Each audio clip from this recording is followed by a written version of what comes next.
السلام علیکم حضور، کیسے ہیں؟ وعلیکم السلام ورحمۃ اللہ وبرکاتہ. خیریت سے ہیں؟ طارق آواز آ محمود رہی ہے؟ ایوان. جی حضور، خیریت سے ہیں آپ؟ جی جناب، بہت شکریہ اللہ جناب شیخ صاحب. اللہ آپ کو عزت دے، اللہ بہت تعالیٰ آپ کو مہربانی سلامت کال رکھے. کرنے کا. اللہ تعالیٰ آپ کو جزائے خیر دے. بہت شکریہ. کہاں سے کال کی فرمایا؟ میں جناب گجرانوالہ پاکستان. ماشاء اللہ ماشاء اللہ، اللہ آپ کو صحت دے، سلامتی دے انشاءاللہ. جی جزاک اللہ، بہت شکریہ. کاظمی صاحب کا بھی شکریہ اور خصوصاً آپ کا بھی شکریہ کہ آپ نے اپنے قیمتی اور وقت سے گناہ مصروفیت سے ہمیں تھوڑا ٹائم دیا. ہم آپ کے خادم ہیں. موضوعات تو بہت سے ہیں. جی سر. اللہ تعالیٰ آپ کو خوش رکھے. پہلے تھوڑے سے 1-2 منٹ تمہیدی گفتگو ہے، اس کے بعد آپ سے کچھ سوالات ہیں، کچھ ایسی باتیں ہیں جو آپ سے ہم استفادہ حاصل کرنا چاہیں گے. جی سر. تو نہ تو کوئی مناظرہ ہے، ہم تو اس قابل نہیں ہیں، ہم تو آپ جیسے علماء اور ایسے اہل علم و دانش سے سیکھتے ہیں. اور یہ ہے تھوڑا سا ریسرچ قسم کا دماغ ہے، جس پر جی سر. طرف لگ جاتے ہیں، تھوڑا اس کی بارے تحقیق ضرور کرتے ہیں. تو جی سر. میں ذرا یہ نوٹس پہلے دے دینا چاہتا تھا کہ میرے جو کچھ اشکالات، کچھ سوالات ہی ہوں گے. میں آپ سے کوئی مناظرے کی نیت سے نہیں حاضر خدمت ہوا.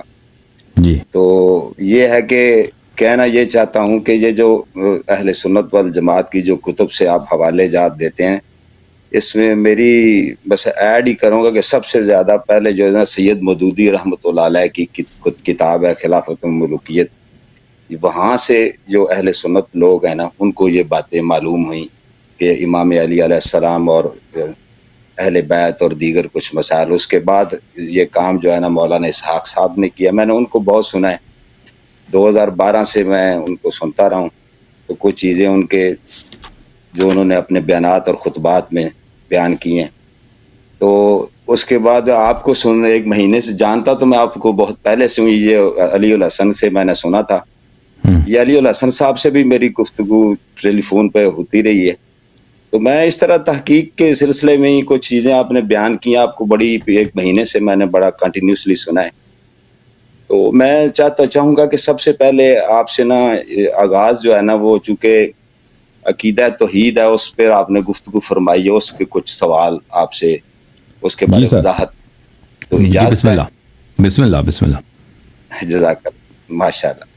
تو عقیدہ توحید کے بارے میں آپ نے ایک دوست سے ادھر گفتگو کر رہے تھے، ڈیبیٹ ہو رہی تھی کہ آپ استغاثہ کے بارے میں فرما رہے تھے کہ یہ اور مدد یا علی مدد، اس کو لے کر بات ہو رہی تھی.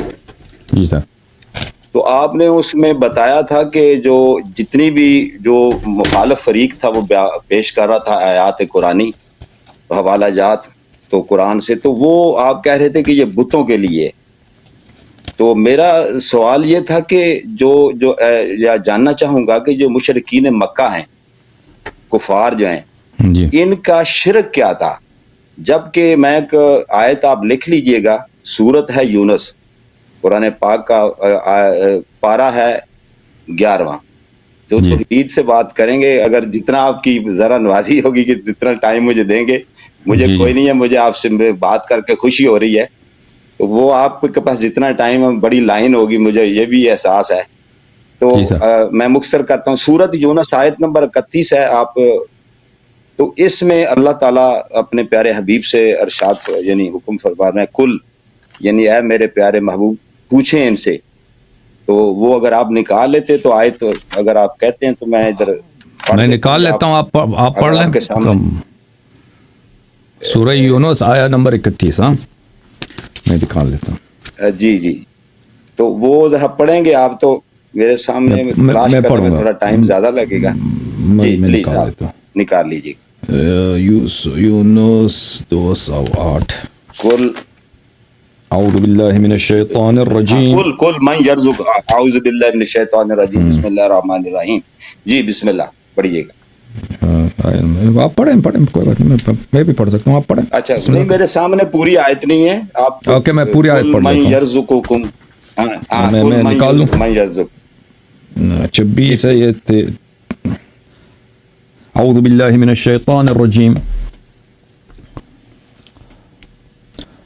قل من يرزقكم من السماء والأرض أم من يملك السمع والأبصار ومن يخرج الحي من الميت من الميت ويخرج الميت من الحي ومن يدبر الأمر فسيقولون الله فقل أفلا تتقون صدق الله العلی العظیم. جی آیا صدق اللہ العظیم. جی جی اس میں اس کی ذرا تشریح فرما دیجیے گا کہ اس میں اللہ تعالیٰ یعنی مشرکین مکہ جو ہے اللہ کو الہ مانتے ہیں، تو باوجود الہ مان کے یعنی اللہ تعالیٰ کہہ رہے ہیں اے پیارے حبیب پوچھ ان سے کہ یہ زمین و آسمان کا یعنی کہ جو بھی مفہوم پیش کر رہا ہوں کہ مالک کون ہے، رزاق کون ہے، کائنات کا مدبر کون ہے، تو یہ آگے سے یہ خدا اللہ رب العزت فرماتے ہیں کہ یہ تمہیں جواب دیں گے کہ یہ اللہ یعنی اللہ ہے. تو یہ اللہ کو ماننے کے باوجود بتوں کو جو پوجا کرتے تھے، تو بتوں میں نے جو سنا ہے یا جو میرے ناقص علم کے مطابق اس میں انبیاء کے بھی وہ کرتے تھے اور کچھ ملائکہ تھے ان کی بھی وہ مطلب ان کو الہ یا ان کی عبادت کرتے تھے. تو اس میں ان کا شرک کیا تھا؟ اگر وہ ان کا شرک کیا تھا بھائی، آج جو لوگ ہیں ابھی میں بتاتا ہوں ان کا شرک کیا تھا. وہ یہ تھا کہ وہ بتوں کی پوجا کرتے تھے، وہ ان کو اپنا معبود سمجھتے تھے. ان کا ایک چھوٹا معبود ہے اور ایک ان کا ایک اصلی معبود ہے. جیسا ابھی جو آپ کے ہندوستان میں بھی اس طرح کے ہندو ہیں جن کا عقیدہ یہ ہے کہ ایک بھگوان ہے ہمارا اور ایک مثلا مختلف خدائیں ہیں. ایک کوئی مثلا پانی کا خدا ہے، کوئی آگ کا خدا ہے، کوئی رزق روٹی دینے والا بھگوان ہے، اور ایک جو ہے ان سب کا بھگوان ہے. سب کا ان کا بھی یہ اسی طرح عقیدہ ہے. تو ان کا بھی یہ سب مشرکین کا عقیدہ ایک جیسا نہیں تھا. ان میں سے بعض کا عقیدہ یہ تھا کہ ایک اللہ ہے جو ان سب سے بڑا ہے، پر ان کے اللہ کے جو ہیں اللہ کے اور بھی شرکا ہیں کہ ان کی وہ پوجا کرتے تھے، ان کے لیے وہ نظر و نیاز کرتے تھے، ان کی وہ سامنے سجدے کرتے تھے اور ان کو اپنا خدا کہتے تھے، ان کو الہ کہتے تھے. یہ قرآن مجید میں بہت سارے مختلف مقامات میں کہ یہ اپنے خداؤں کو الہ بولتے تھے کہ یہ بھی خدا ہیں. ایک وہ جو خالق زمین و آسمان ہے وہ بھی اللہ ہے، ٹھیک ہے نا. تو ان کا شرک یہ تھا. جہاں تک انبیاء کا تعلق ہے تو انہوں نے کچھ ماضی میں جو انبیاء گزرے تھے یا اچھے لوگ گزرے تھے ان لوگوں نے ان کی تمثال بنائی تھی، ان لوگوں نے ان کے مجسمے بنائے تھے، بت بنائے تھے. ان بتوں کے سامنے وہ سجدہ کرتے تھے، ٹھیک ہے نا، سجدہ کرتے تھے. تو یہ ان کا شرک تھا کہ وہ غیر اللہ کو اللہ مانتے تھے اور اللہ کے شریک مانتے تھے، اور یہ شرک ہے، ٹھیک ہے نا. اس کا مسلمانوں کے عقائد سے کوئی تعلق نہیں ہے کہ مسلمانوں کا عقیدہ کیا ہے. جو لوگ وہابیت کو مانتے ہیں وہ الگ بات ہے. جو مسلمان، یہ صرف شیعوں کا عقیدہ نہیں ہے، پورے عالم اسلام کا یہ عقیدہ ہے کہ آپ رسول پاک صلی اللہ علیہ وسلم سے خطاب بھی کر سکتے ہیں، ان سے طلب بھی کر سکتے ہیں. کہ رسول پاک صلی اللہ علیہ وسلم سے اگر ہم طلب کرتے ہیں، مثلا نماز میں ان کو سلام کہتے ہیں، السلام علیک ایھا النبی صلی اللہ علیہ وسلم، یا ان سے اگر ہم کوئی چیز طلب کرتے ہیں تو اس نیت کے ساتھ نہیں. اگر کوئی یہ کہہ دے کہ وہ اگر چھوٹا بھگوان ہے تو وہ بلا شک مشرک ہے. اگر کسی شخص کا یہ نیت ہے کہ میں پیغمبر صلی اللہ علیہ وسلم سے استغاثہ کرتا ہوں اس نیت کے ساتھ کہ وہ ایک چھوٹا خدا ہے، اللہ بھی ایک اللہ ہے اور ایک اس کا چھوٹا خدا ہے، مثلا رزق و روزی دینے والا یہ بھگوان ہے یا ایک چھوٹا اس خدا کا شریک ہے، تو بھی اس کے مشرک ہونے میں شک ہی نہیں ہے. کوئی نہیں کہتا وہ مشرک ہے. آپ ابھی میں آپ کے سامنے بیٹھا ہوں نا، مجھ سے بھی آپ کوئی چیز اس نیت کے ساتھ طلب کریں کہ میں بھگوان ہوں، میں خدا ہوں، میں کوئی الہ ہوں، تو وہ فرق نہیں کرتا. اب میں سامنے بھی ہوں، آپ مشرک بن جائیں گے. تو آپ کسی بھی غیر اللہ کو اللہ کہہ دیں، اللہ کا شریک بنائیں تو وہ شرک ہے. تو اگر یہ نیت نہیں ہے، ہم کہتے ہیں رسول صلی اللہ علیہ وسلم عبدہ و رسول، اللہ کا بندہ ہے، لیکن اللہ تعالیٰ نے ان کو کرامات معجزات دی ہیں. عیسیٰ ابن مریم علیہ السلام کے کرامات تھے، معجزات تھے، مردے کو زندہ کرتا تھا، ٹھیک ہے نا. اگر ہم عیسیٰ ابن مریم سے مانگتے، طلب کرتے کہ یہ میرا والد صاحب ہے، آپ یہ وفات ہو گئی، میں چاہتا ہوں آپ کو زندہ کریں، اگر وہ چاہتے زندہ کر لیتے، بھائی کر سکتے تھے. اگر انہوں نے زندہ مانگے، ہم نے ان سے طلب کیا، انہوں نے زندہ کیا یا نہیں کیا الگ بات ہے، لیکن یہ شرک نہیں ہے.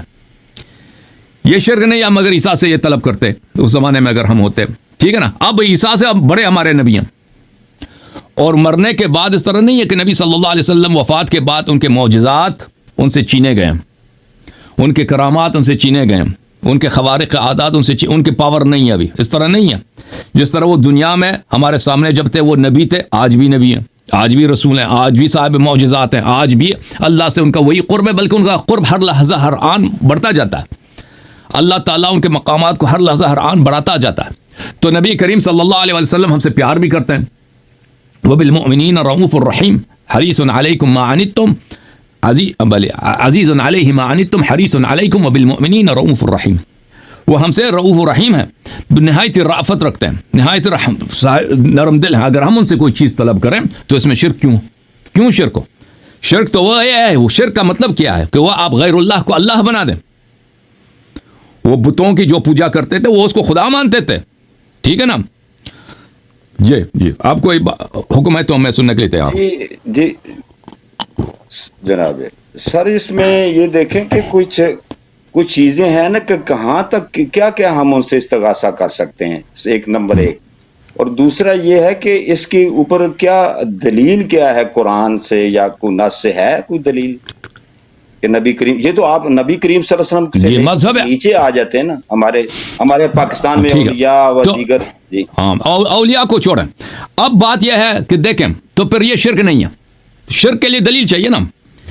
اگر کوئی چیز شرک ہے پھر یہ شرک نہیں ہے. آپ کہتے ہیں اب شرک نہیں ہے, اگر یہ مان لیا کہ شرک نہیں ہے, اب یہ کیا یہ جائز ہے یا نہیں ہے, ٹھیک ہے نا. ہر چیز جو حرام ہے یا شریعت میں ہمیں اس کا حکم معلوم نہیں ہے, اس کا مطلب نہیں ہے کہ وہ شرک ہے, ٹھیک ہے نا. بہت ساری, ابھی میں نے یہ کوٹ پہنا, یہ کوئی سنت توڑی ہے کہ میں کوٹ پہن یا میں نے ٹائی پہنا, ٹھیک ہے نا, لیکن اس کا مطلب نہیں یہ شرک ہے. یہ ہو سکتا ہے کہ مثلا یہ حرام ہو سکتا ہے یہ مکروہ ہو سکتا ہے جائز ہو, لیکن شرک ایک اسپیسیفک کیٹیگوری ہے, ایک اسپیسیفک مقولہ ہے. تو پھر اب شرک کا اطلاق اس پہ نہیں ہو سکتا. کوئی دلیل ہے ہی نہیں کہ یہ آپ غیر اللہ سے طلب کریں یہ شرک ہوگا. یہ شرک نہیں ہے. شرک وہ ہے کہ آپ غیر اللہ کو اللہ بنا دیں. اچھا, اب کیا یہ جائز ہے یا نہیں ہے, دوسری الگ سوال ہے, ٹھیک ہے نا. اگر یہ سنت ہے یا نہیں ہے, تو مذہب اہل بیت علیہم الصلاۃ والسلام میں, مذہب اہل بیت علیہم الصلاۃ والسلام زندگی میں تو کوئی نہیں پوچھتا نا, جب تک نبی صلی اللہ علیہ وسلم زندہ تھے, حیات طیبہ میں سامنے تھے, اس میں تو کوئی عیب نہیں ہے. ہم پیغمبر کے پاس جائیں, یا رسول اللہ صلی اللہ علیہ وسلم ہمارے فرزند مریض ہے, بیمار ہے, آپ اپنے خاک کے پاس اس کو شفا دے دیں. بخاری کی حدیث ہے کہ انہوں نے فرمایا کہ بھلے ان تراب ارضنا, یہ بخاری کی روایت ہے, ان تراب ارضنا بریقۃ بعضنا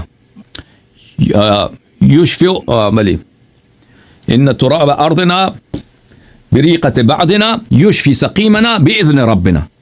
یہ بخاری کی حدیث ہے کہ ہماری زمین کی خاک ہماری لعاب دہن سے جب مل جائے ہمارے بیمار کو, اگر مجھے مل جائے میں آپ کو دکھا دوں, یہ بخاری کی روایت ہے, اس کو شفا دے دیتا ہے. اچھا, تو اگر وہ زندگی میں ان کے پاس جاتے نا کہ آپ ہمیں اب لعاب دہن سے آپ لگا دیں میرے چہرے پہ, میرے آنکھ پہ لگا دیں, یا میرا بیٹا بیمار ہے کچھ کر دیں, اگر وہ کرتے یا نہ کرتے ان کی مرضی ہے بھائی, وہ ضروری نہیں کہ وہ ہماری بات مان لے. اگر نہ بھی کر لیں کوئی شرک نہیں ہے جب تک وہ زندہ ہے, ٹھیک ہے نا. اس میں تو یہ تو سب کا اجماع ہے, یہ تو کوئی نہیں کہتا ہے شرک ہے. نبی صلی اللہ علیہ وسلم کے پاس جائیں, ہم کہہ دیں کہ بھائی اگر ہم زمانے میں ہوتا ہے, بھائی بڑا فقیر ہوں, پیسے نہیں ہیں, کچھ ہے اگر آپ کے پاس مال دنیا مدد کر سکتے ہیں, وہ بھئی ایک پوری دے دیں, مجھے آٹا دے دیں, یا پیسے دے دیں, درہم دینار دے دیں, تو اس میں کوئی شرک نہیں ہے. اب بھی کافر کے پاس بھی جائے نا, ابھی میں کافر کے پاس جاؤں, کافر سے مانگوں کہ بھائی آپ اگر ہیلپ کر سکتے ہیں ہیلپ کر دو, وہ کوئی ہیلپ, یہ کوئی شرک نہیں ہے. تو بہرحال زندہ کے لیے تو کوئی نہیں کہتا. اب مرنے کے بعد یہ کوئی حدیث نہیں ہے بھائی کہ نبی صلی اللہ علیہ وسلم کے مرنے کے بعد یہ حرام بن جاتا ہے یا مکروہ بن جاتا ہے. یہ کوئی آیا نہیں ہے, کوئی حدیث کچھ بھی نہیں ہے کہ کوئی کہہ دے کہ یہ حرام بن جاتا ہے. شرک تو دور کی بات ہے, یا مکروہ بن جاتا ہے.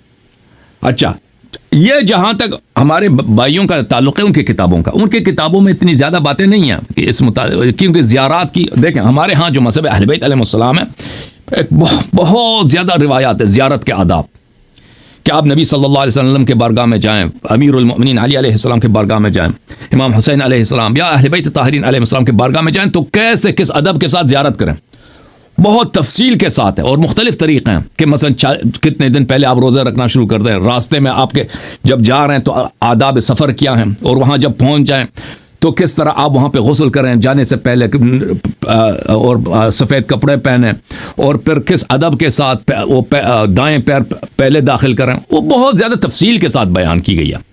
اور ہمارے یہ سب روایات ہیں, اس طرح نہیں ہے کہ علماء کے اجتہاد ہیں, نہیں, یہ سب احادیث ہیں, روایات ہیں.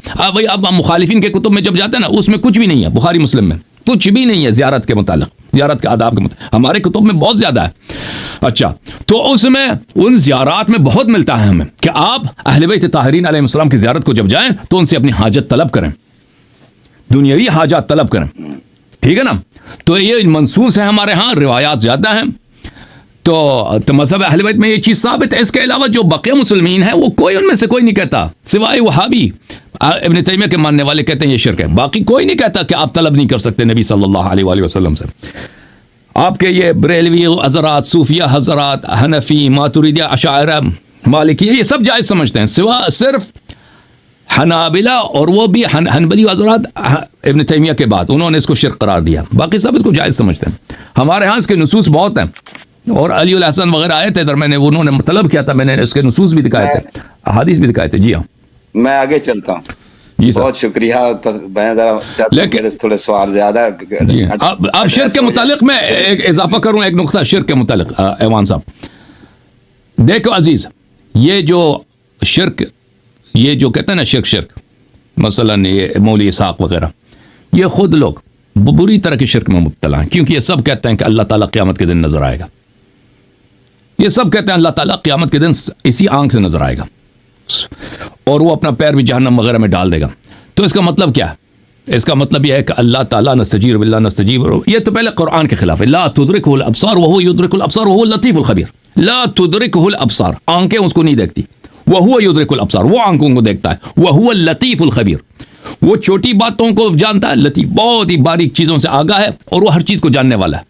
پہلی بات یہ قرآن کے خلاف۔ دوسری بات، جو چیز آنکھ سے نظر آتی ہے اس کا مطلب وہ سامنے ہے، وہ کسی خاص جہت میں ہے، کسی خاص ڈائریکشن میں ہے۔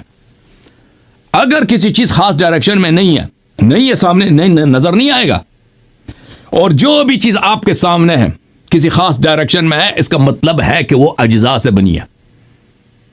اجزاء ہوں گے، دیکھ اجزاء ہوں گے تو آپ ہوں گے، آپ کا ہاتھ ہوگا تو آپ ہوں گے، آپ کا یہ ہاتھ ہوگا، یہ سر وغیرہ ہوں گے تو ہوں گے۔ یہ کتاب ہے بھائی، یہ کتاب ہے، ٹھیک ہے نا، یہ کتاب، اس کے صفحات ہوں گے، اس کے تمام اجزاء ہوں گے تو یہ کتاب ہوگا، ٹھیک ہے نا۔ جو بھی چیز اجزاء سے بنی ہے، اجزاء وہ ان اجزاء کا محتاج ہے، وہ اس محل کا محتاج ہے، وہ اس چیز کا محتاج ہے جس نے اس اجزاء کو جمع کیا ہے۔ یہ بہت ہی عقلی بات ہے، جیسے 2 اور 2 4 ہوتے ہیں نا، 2+2 is 4۔ اب دنیا میں کوئی بھی شخص، ہاں جو بھی شخص توجہ کرے اس بات پہ کہ 2 اور 2 4 ہوتے ہیں، تو جو لوگ کہتے ہیں کہ اللہ تعالیٰ نظر آتا ہے، تو اللہ تعالیٰ، یہ تو آپ نے اللہ کو مخلوق بنا دیا، پر اس کا خالق کون ہے؟ یہ تو خالق کون نہیں ہو سکتا، اس کی اپنی خالق ہونی چاہیے، اس کی اپنی آغاز ہے، اس کی اپنی انتہا ہے۔ جو اب جسم، دیکھیں جسم کا پہلی خاصیت کیا ہے؟ جسم اپنے اجزاء کا محتاج ہوتا ہے، محل کا محتاج ہوتا ہے، محل کا بنانے والا وہ نہیں ہو سکتا، کیونکہ محل ہوگا تو یہ ہوگا نا۔ اللہ اگر جسم ہے، وہ جگہ ہوگا، وہ آسمان جہاں بھی وہ جگہ ہوگا تو وہ ہوگا، اس جگہ کا بنانے والا وہ نہیں ہو سکتا، کیونکہ وہ خود اپنے وجود کے لیے اس مال کا محتاج ہے۔ تو پھر اس کا پتہ یہ چلا کہ وہ خود مخلوق ہے، وہ خود محتاج ہے، اس کا اپنا خالق ہے۔ جو لوگ ہمیں شرک، یہ سب جماعت مخالفین کا اس مسئلے پہ اجماع کہ وہ اللہ کو نظر آئے، یہ صرف مذہب اہل بیت علیہ السلام اور معتزلہ کا، معتزلہ بھی ہمارے ساتھ اس مسئلے پر ہیں کہ اللہ تعالیٰ نظر نہیں آئے گا روز قیامت۔ اللہ تعالیٰ نہ دنیا میں نظر آ سکتا، نہ قیامت میں نظر آ سکتا، کبھی نظر نہیں آئے گا اللہ تعالیٰ، اور جو بھی نصوص ہیں وہ قابل تعویل ہیں۔ اچھا، تو یہ خود بدترین شرک میں مبتلا ہے کہ اللہ تعالیٰ کو وہ ایک جسم سمجھتے ہیں، اور جسم پہلی شرط کیا ہے؟ ہر جسم مخلوق ہے، ہر جسم محتاج ہے، ہر جسم کا خالق ہونا چاہیے، وہ زمین و آسمان، جسم زمین و آسمان کا خالق نہیں ہو سکتا جسم۔ کیوں؟ اجسام، دیکھیں اجسام کی طاقت یہ ہے کہ ہمیں یہ کتاب ہے بھائی، اگر کوئی چیز نہ ہو میں یہ کتاب نہیں بنا سکتا۔ میں کوئی چیز آپ مجھے دیں گے نا، مواد دیں گے، مٹیریل دیں گے، میں اس مٹیریل سے ایک کتاب بنا سکتا ہوں۔ میں مٹیریل کا مثلا لکڑ سے یا دوسرے اجزاء سے، میں ان کا، انسان کے پاس کیا قوت ہے کہ اس کے ہم تبدیل کر سکتے ہیں شکل صورت، کتابی صورت دے سکتے ہیں، ہم دے سکتے ہیں۔ چائنا، امریکہ، رشیا، فرانس، یہ سب جمع ہو جائیں، ذرہ نہیں بنا سکتے، عدم سے ذرہ نہیں بنا سکتے، نہیں بنا سکتے۔ وہ ذرے کو چینج کر سکتے ہیں، آپ ان کو دے دیں نا، لوہا دے دیں، لوہے سے وہ کیا بنائیں گے؟ انگوٹھی بنائیں گے، لوہے سے گاڑی بنائیں گے، لوہے سے مائکروفون بنائیں گے، یہ مختلف اشیاء کے اشکال بدل سکتا ہے انسان۔ بنا نہیں سکتا, خلق نہیں کر سکتا. یہ سب جسمانی اجزاء ایسے ہیں. جسم کی محدودیت یہ ہے کہ وہ دوسرا جسم نہیں بنا سکتا, وہ جسم کے اشکال کو بدل سکتا. تو جو جسم ہے وہ زمین و آسمان کا خالق بھی نہیں ہے. اور پھر جسم خود حادث ہے, ہر جسم حادث ہے. اس کی دلیل اور جگہ پہ میں کبھی آپ کو بتاؤں گا کہ اس کا اپنی ابتدا ہے. جسم ازلی نہیں ہو سکتا, ابدی نہیں ہو سکتا, اس کی اپنی ابتدا ہے. تو جو لوگ دیکھو شیعوں کو کہتے ہیں کہ تم شیعہ غیر اللہ سے طلب کرتے ہو, یہ شرک ہے. سبحان اللہ, یہ کیوں شرک ہو بھائی؟ غیر اللہ سے طلب کرنا کیوں شرک ہو؟ کیوں ہم اگر غیر اللہ کو اللہ مانے یا اللہ جیسا مانے, اس کو چھوٹا بھگوان چھوٹا اللہ مانے تو شرک ہوگا. وَإِلَّا ہم نبی کو نبی مانتے ہیں, یہ شرک. لیکن تم خود اللہ کے متعلق کیا کہتے ہو؟ تم نے خود اللہ کو ایک جسم بنا دیا, ختم بات. تم خود مجسم ہو, اور مجسمے کے کیا احکام ہے؟ وہی ہے کہ جسم کبھی اللہ نہیں ہو سکتا, خالق کون نہیں ہو سکتا. جی بسم اللہ, مزید بولیں. ان بریکٹ چھوٹا سا اسی کو چھوٹا سا سوال ہے, وہ مختصری جواب.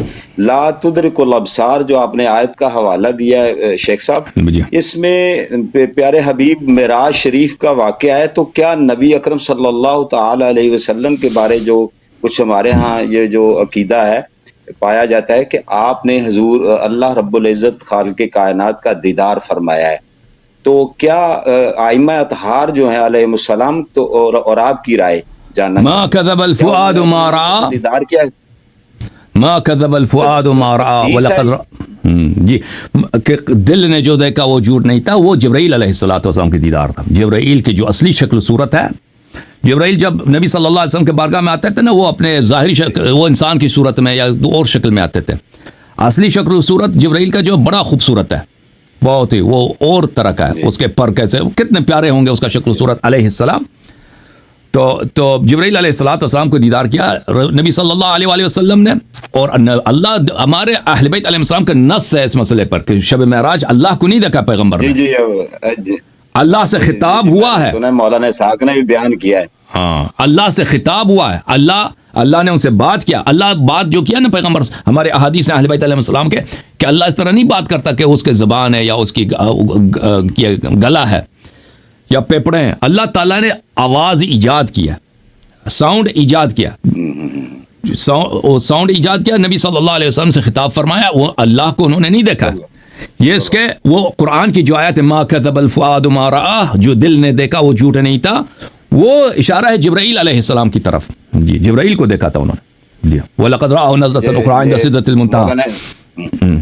جی, مولانا اسحاق صاحب نے بھی ایسے ہی فرمایا تھا.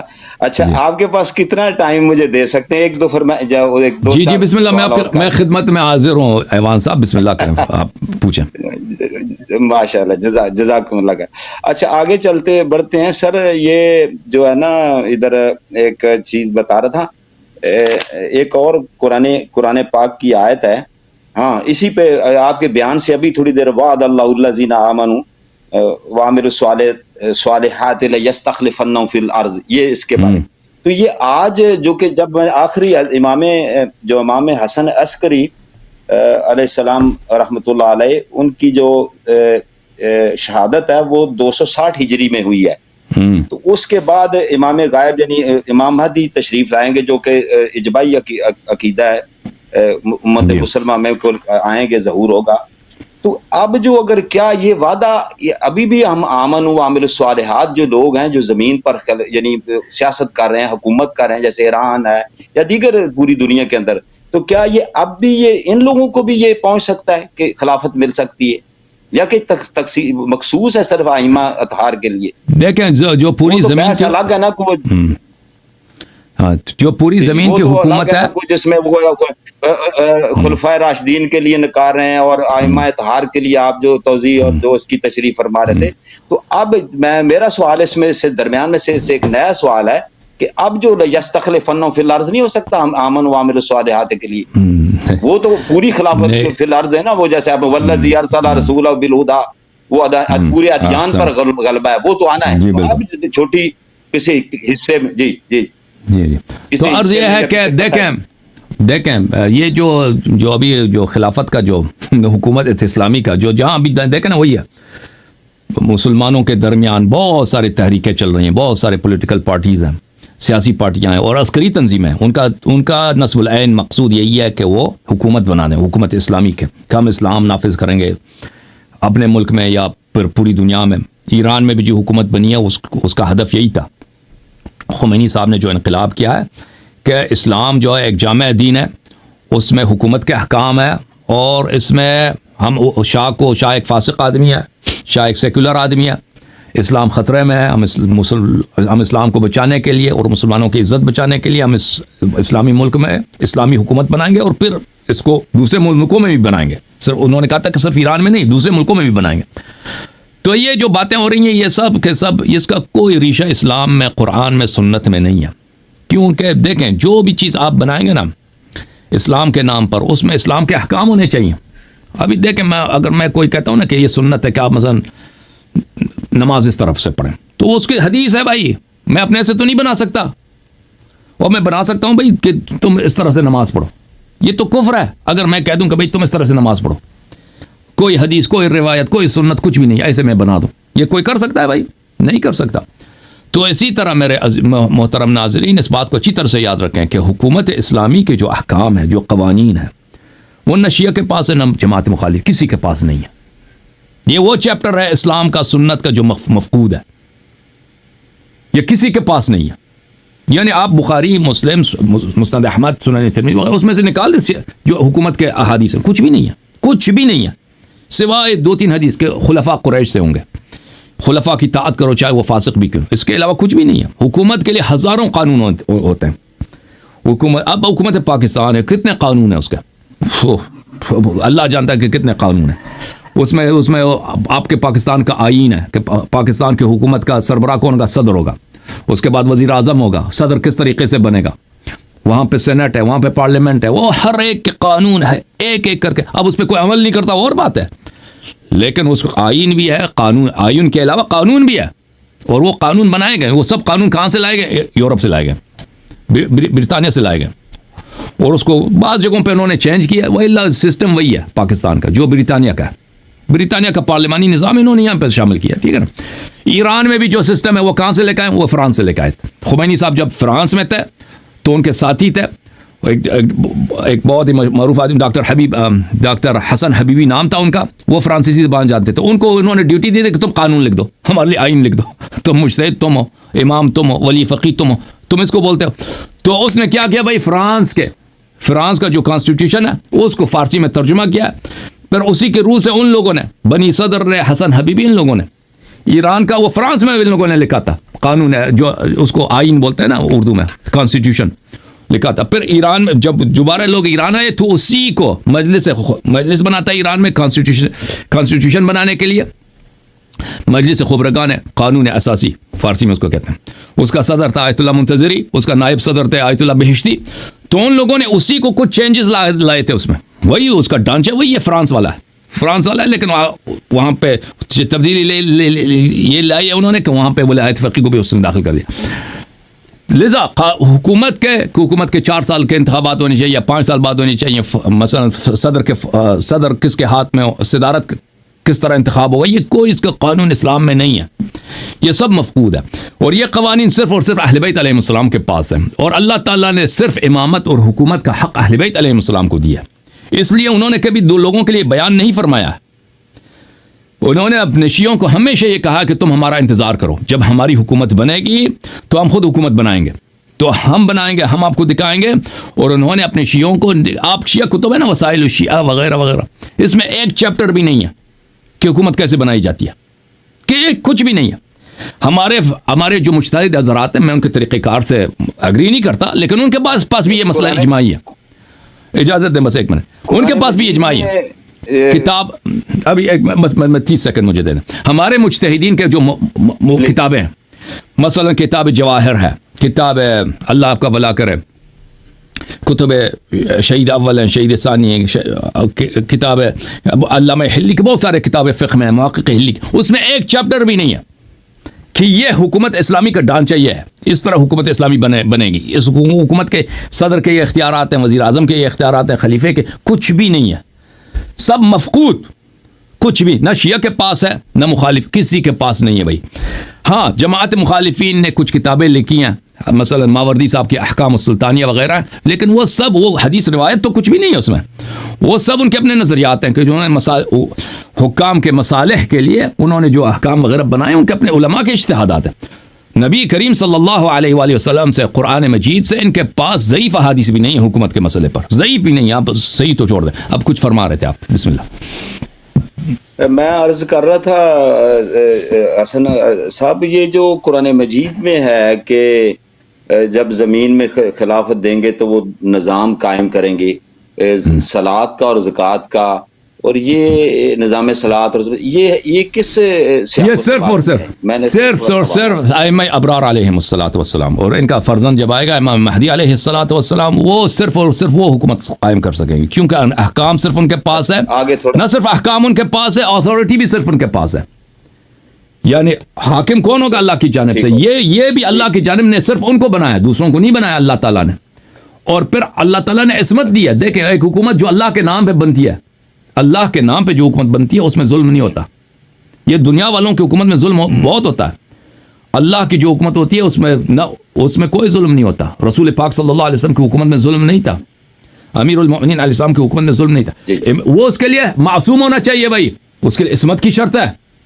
غیر معصوم کو آپ اختیارات ہماری زندگی میں دیکھیں، ہمارے گھر میں ہمارے اتھارٹی ہے، ہر شخص اپنے گھر میں ایک طرح سے بادشاہ ہوتا ہے۔ ہم اپنے بچوں پہ ظلم کرتے ہیں، اپنی بیوی پہ ظلم کرتے ہیں، ٹھیک ہے نا؟ چھوٹا سا گھرانہ ہے، 5-6 آدمی ہیں، اور اب دیکھو آدمی جو شوہر جو ہے ہمیشہ کیا بنا، وہ ڈکٹیٹر بنا۔ جو آدمی نیک بھی ہے نا اپنی زندگی میں، دیکھے دیندار، وہ بھی ظلم کبھی کبھی ظلم کر لیتا ہے، کبھی کسی اور اپنی بیوی کو ناجائز طور پہ گالی دے دی، بھائی غصہ آیا، یہ گناہ، یہ فسق، یہ ظلم ہے۔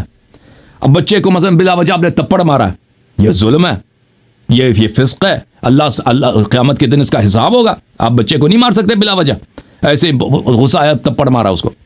آپ مثلا آپ کو بہت تکے ہوئے ہیں، آپ نیند کرنا چاہ رہے ہیں، کوئی شور کر رہا، آپ اٹھ کے اس کو مارے، ٹھیک ہے؟ آپ یہ دیندار لوگ یہ کرتے ہیں، میں نہیں کہتا کہ صرف بے دین لوگ، دیندار لوگ بھی ظلم کرتے ہیں، ٹھیک ہے نا؟ وہ ایک چھوٹے سے گھر پہ وہ عدالت نہیں برقرار کر سکتے۔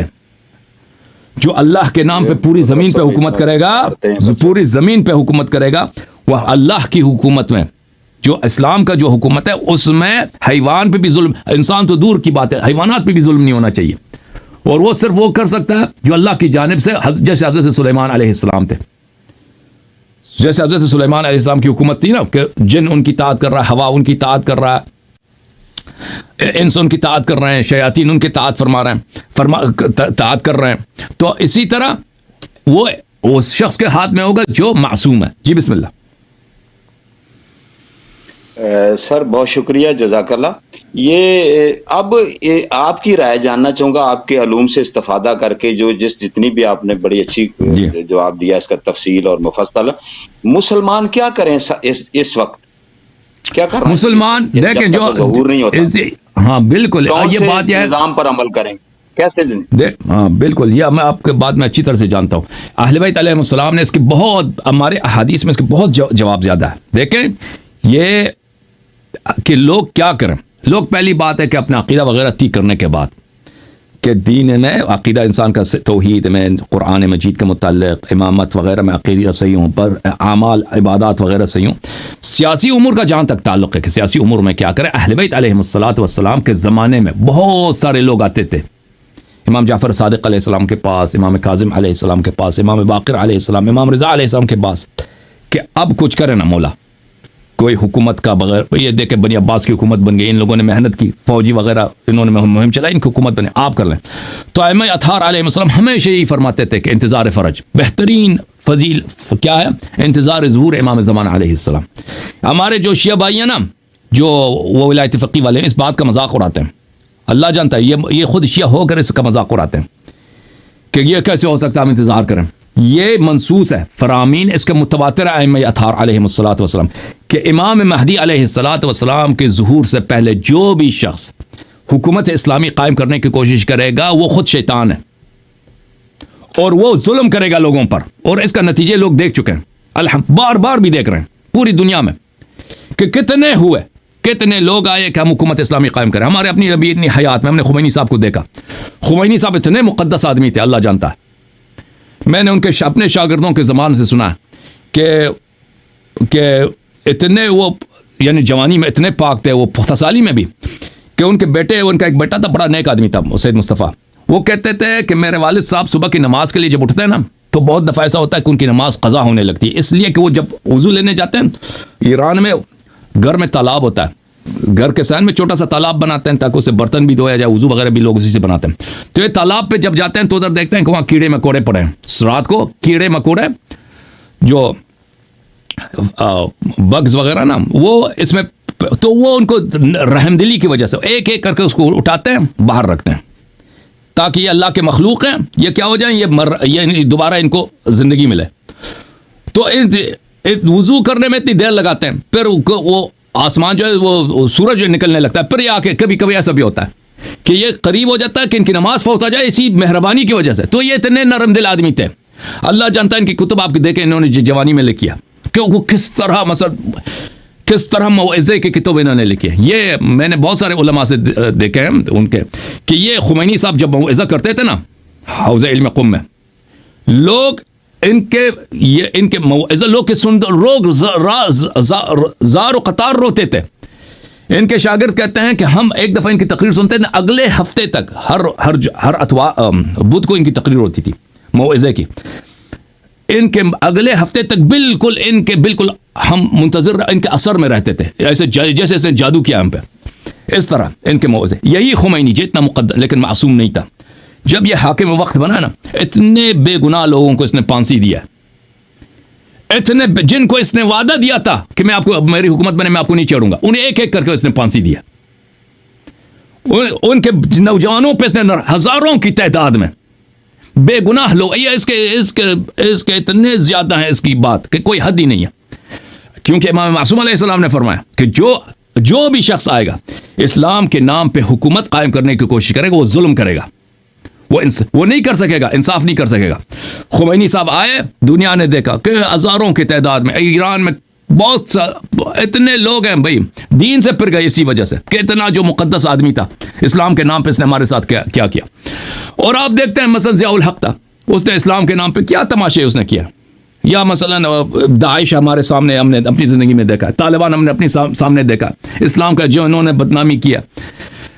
اللہ آپ کا بھلا کرے سعودی عرب میں کہ ہم یہ اسلامی حکومت ہے بادشاہ کا, وہ کہ یہ جو عیاشی دنیا کی یہ کرتے ہیں, اپنے عوام پہ یہ ظلم کرتے ہیں, کفار کے سامنے یہ کتے کی طرح یہ رکوع سجود میں مصروف ہیں. تو بہرحال آپ دیکھتے ہیں. تو عرض یہ ہے میرے عزیزوں کہ حکومت اس وقت تک کیا کریں, ہم دنیا میں اچھے کام بہت ہیں, دنیا میں اچھے کام بہت ہیں. آپ فقیر فقراء, آپ دین کی خدمت کریں, کوئی ضروری نہیں ہے کہ ہم اسلامی تحریک چلائیں کہ ہم حکومت بنائیں تاکہ ہم ظلم کریں لوگوں پر. آپ امر معروف نہی عن منکر کریں, آپ لوگوں کو دین کی طرف بلائیں, آپ دین کے احیاء کریں. آپ فقیر فقراء, ہر ملک میں اتنے فقیر فقراء ہیں, یتیم ہیں, ان کی آپ مدد کریں.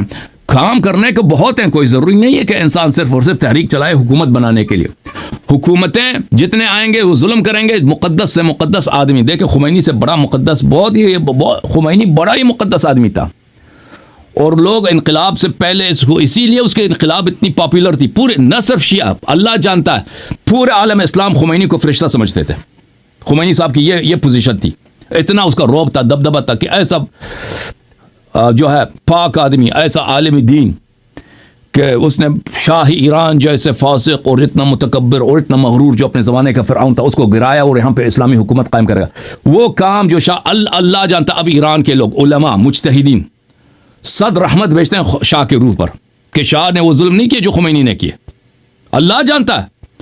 آپ اس بات پہ نہ جائیں. ابھی جو ہے نا ایران میں بڑا سینسرشپ ہے, بہت سارے لوگ وہ آپ کے وہ میڈیا پہ بہت سارے کچھ نہیں کہتے, وہ جو آپس میں کہتے ہیں. میں ان کے آپس کے مجتہدین کے آپس کی باتیں کہہ رہا ہوں. خمینی کے اپنے شاگردوں میں نے دیکھا کہ تف کرتے ہیں, لعنت کرتے ہیں خمینی پر کہ اس نے ہمیں دھوکہ دیا.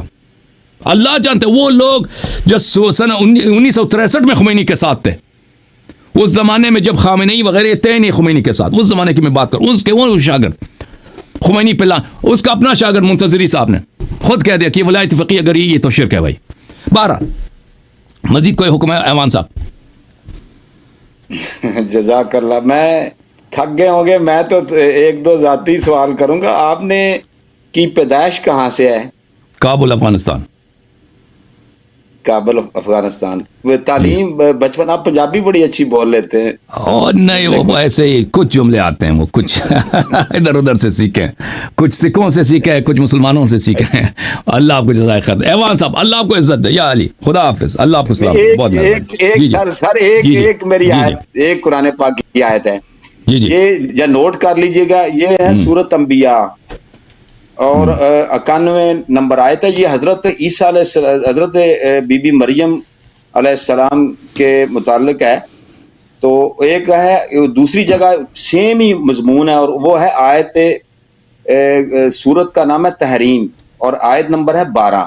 یہ بڑا علمی سوال ہے اور بڑا یہ بہت ضروری ہے اس کا. باقی بھی بہت ضروری تھے, اہم چیزیں تھیں, اور باقی پھر انشاءاللہ آپ سے کہیں کبھی وقت لیں گے کیونکہ بہت بھی لوگ ہوں گے, میں ان کا حق مار رہا ہوں. انبیاء نکال لیں, 91 نمبر آیت ہے, سورت کا نام ہے انبیاء اور آیت نمبر ہے 91. التی احسنت, اس طرح شروع ہوگی آیت. والتي احسنت فرجها فنفخنا فيها من روحنا وجعلناها وابنها آية للعالمين. جی یہ آپ نے سورت انبیاء کی پڑھی ہے میرے خیال میں. ابھی آپ 12 نمبر پڑھیں ذرا, سورہ تحریم کی جو ہے نا ضمیر, یہ واحسنت فرجها فنفخنا فيها من روحنا. اچھا اب سورہ تحریم کی طرف چلیں. سورہ تحریم کی آیت یہ, اعوذ باللہ من الشیطان الرجیم, ومريم ابنة عمران التي احسنت فرجها فنفخنا فيه من روحنا وصدقت بكلمات ربها وكتبه وكانت من القانتين. اچھا تو اس میں فی ہے و فیہا کے متعلق پوچھ رہے ہیں. ہاں فیہا جو ہے یہ ضمیر تو ہے, یہ دیکھیں یہ فرج فنفخنا فیہا فرج کی طرف جا رہا ہے. حضرت مریم علیہ السلام نے اپنے فرج کو پاک رکھا, وہ پاک دامن تھی. یہودی کیا کہتے ہیں کہ نستجیر باللہ, عیسیٰ علیہ السلام کو اللہ نے بغیر باپ کی نہیں, اس کا کوئی باپ ہے. نستجیر باللہ, مریم نے کیا کیا, مریم نے غلط کام کیا. اجازت دیں, مریم نے غلط کام کیا. اب میں آپ کو نقطہ سمجھ رہا ہوں, میں اس کی طرف آ رہا ہوں. مریم جو ہے وہ عذرا نہیں ہے, باکرہ نہیں ہے, مریم پاک دامن نہیں ہے. وہ یہ کہتے ہیں یہودی, وہ حضرت عیسیٰ علیہ السلام کو نستجیر باللہ میں بہت معذرت کے ساتھ حرامی کہتے ہیں. وہ کہتے ہیں اس کی ماں نے غلط کہا, کیونکہ یہ بنی اسرائیل میں رہتے تھے نا, تو ان لوگوں نے یہی تہمت لگایا مریم پہ کہ یہ لڑکا جو ہے اس کا باپ کون ہے. بھائی آپ کی تو شادی نہیں ہے. تو ہم مسلمانوں کا عقیدہ اور کرسچنز کا عقیدہ یہ ہے کہ یہ بغیر شوہر کے اللہ نے ان کو فرزند دی, تو وہ پاک دامن ہے, فرج ہے. اب آپ کا سوال یہ ہے کہ اس آیہ میں جو ہے نا سورہ مبارکہ یہ تحریم میں فنفخنا فیہ احسنت فرجہا, انہوں نے اپنی دامن پاک رکھی, دامن کی محافظت کی, عفت کی محافظت کی. فنفخنا فیہ, اور ہم نے اس میں پھونکا ہے. یہاں پہ ضمیر مذکر ہے, یہی پوچھ رہے ہیں. سورہ انبیاء میں سورہ انبیاء میں یہی آیت ہے, فنفخنا فیہا, ہم نے اس میں پھونکا. تو یہ اس کا تو یہ اس کا بڑا آسان جواب اس کا یہ ہے کہ یہ مضاف مضاف الیہ ہے. مضاف الیہ جو ہے ہمیشہ مضاف الیہ ایک دوسرے سے تانیث اور تذکیر کو کسب کرتے ہیں. مثلا قرآن مجید کی آیت ہے ان رحمت اللہ قریب من المحسنین. ان رحمت اللہ, رحمت کیا ہے بھائی, رحمت مؤنث ہے, رحمہ مؤنث ہے. رحمت اللہ قریب, یہ ہونا چاہیے قریبتن, لیکن قریب من المحسنین. اب یہ کیوں آیا, کیونکہ یہ قریب جو ہے, رحمت جو ہے مضاف ہے, اللہ مضاف الیہ. یہ اللہ کے لیے ہمیشہ اللہ مذکر نہیں ہے, اللہ جسم ہی نہیں ہے بھائی, وہ نسجیر جانور ہی, مذکر مؤنث تو جانوروں کی ہوتی ہے. تو یہ جو ہے لیکن لفظ میں وہ ہمیشہ مذکر ہوتا ہے. تو یہ تذکیر جو ہے مضاف نے مضاف الیہ سے کسب کیا, اسی لیے ہم نے کہہ دیا ان رحمت اللہ. اگر کہتے آیا یہ ہوتا نا, اگر کوئی قرآن کے علاوہ, کیونکہ قرآن کے الفاظ تو وہی ہیں جو لکھے ہیں, ہم چینج تو نہیں کر سکتے, لیکن اگر ایسے کوئی کہہ دے رحمت اللہ قریبتن, اللہ کی رحمت آپ سے قریبہ ہے, یہ غلط نہیں ہے, یہ صحیح ہے. قریبن بھی کہہ دے, یہ بھی صحیح ہے, کیونکہ مضاف الیہ سے تذکیر یعنی ذکوریت, مذکر کا مذکریت اخذ کر لیتا. یہاں پر بھی فنفخنا فیہا جہاں پر ہے کہ وہ مریم علیہ السلام کی جو فرج ہے, مریم علیہ السلام کی جو فرج ہے, اس میں فرج لفظ فرج جو ہے کس کی طرف اضافہ ہے, ہا کی طرف. ہا کون ہے, مریم ہے, تو وہاں سے تانیث کسب کیا. اور جہاں یہاں پر ہے فنفخنا فیہ من روحنا, سورہ تحریم میں ہے, تو یہاں پر کیونکہ لفظ فرج اس میں علامات تانیث نہیں ہے. لفظ فرج کیا ہے؟ جیسے بھلے لفظ فرج ہے جیسے مثلا کتاب وغیرہ، اس میں کوئی علامت تانیث نہیں ہے، تو لفظ کے لحاظ سے یہاں پہ آپ مذکر بھی لا سکتے ہیں، وہ کوئی فرق نہیں پڑتا اس سے، دونوں سے ہی ہیں. اوکے اوکے، اللہ آپ کو عزت دے ایمان صاحب، اللہ آپ کو جزائے خیر دے. کسی کے اور قسط میں آپ سے انشاءاللہ اللہ آپ کو جزائے خیر دے. میں آپ کا بہت شکر گزار ہوں آپ، اور اللہ آپ کو عزت دے.